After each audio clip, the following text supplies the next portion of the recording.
I'm Max Blumenthal from the grayzone.com, and I regret to inform you that I'm a member of the media, the worst profession in the country. Actually, I'm one of the good ones. We'll talk about that in a second.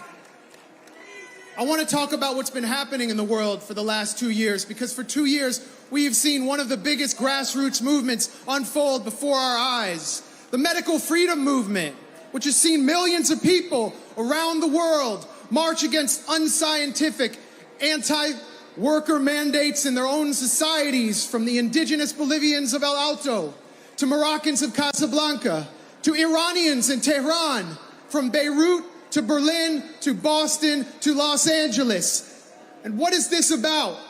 It's about decent working people around the world trying to hold on to their humanity, their basic rights, their bodily autonomy, and their very sanity in the face of a cold and ruthless machine that seeks to reduce every individual to a QR code and condition their participation in society and their very ability to work on their willingness to take an experimental gene therapy.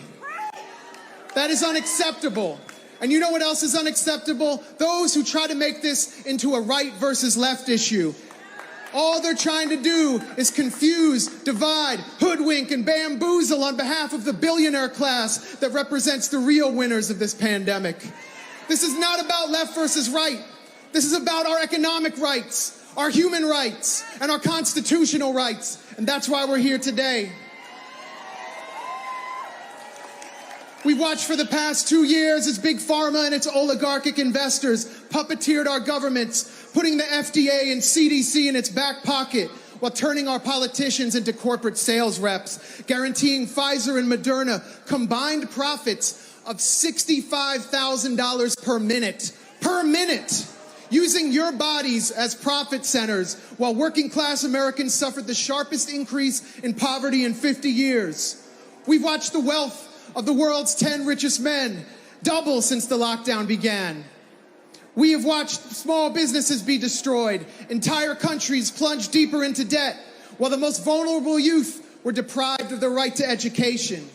And now in New York City, we watch as wealthy and famous celebrities are allowed to work without a mandate, but healthy firefighters, medical workers, and teachers, people doing the most important jobs in this country, are not allowed to work because they disobey the mandate.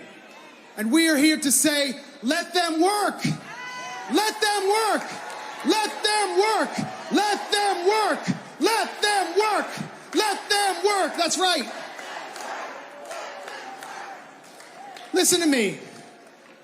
Listen to the profit-driven, anti-people system that I'm describing here. I'm sorry, but this is not socialism. This is corporatism. And we live in a corporate state, a ruthless, imperialist corporate state that exists in a permanent state of war and which divides to conquer and which created a false division between the vaccinated and unvaccinated in order to further shatter the solidarity of the 99%.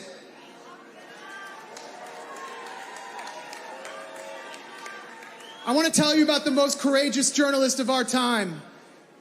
His name is Julian Assange.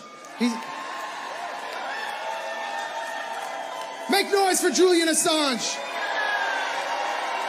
Free Julian Assange! Julian Assange, before he was a political prisoner, reminded us that every war of our lifetime, from Vietnam to Iraq, to the NATO proxy war in Ukraine, has been sold to us with the lies of the corporate media. And this, too, is true of the war waged on the people of this country under the banner of a pandemic. Today, as we know, Julian Assange sits in a maximum security prison for exposing the lies of the national security state, and they are trying to kill him. And the same corporate apparatus that silenced Assange has set out to censor and smear anyone who has called out the lies that have given rise to a biomedical security state. Under the corporate state, character assassination, censorship, and official silencing is the price of telling the truth. And we understand that at the Gray Zone, and we will never stop telling the truth. And so I'm here on behalf of the part of the media that is still independent and still disobedient and still defiant and still says, F you, we won't do what you told me, to the stenographers and the shills and the war pigs of the corporate state. We will not be silenced, and you will not win.